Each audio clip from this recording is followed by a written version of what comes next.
সম্মানিত ভিউয়ার্স, আমরা বর্তমানে আছি নেত্রকোনা মদন উপজেলা গোবিন্দশ্রী গ্রামে।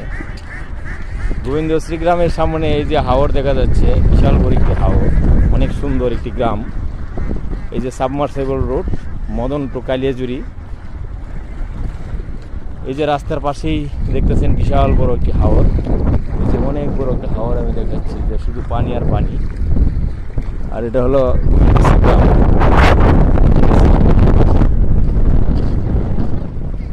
এই যে রাস্তার পাশে,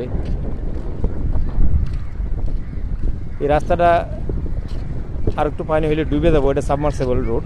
এখানে বন্যা হইলে, বেশি পানি হইলে এনা 4-5 ফুট 6 ফুট 7 ফুট পানি থাকে এরকম। খুব সুন্দর একটি জায়গা, এই যে হাওরের সৌন্দর্য।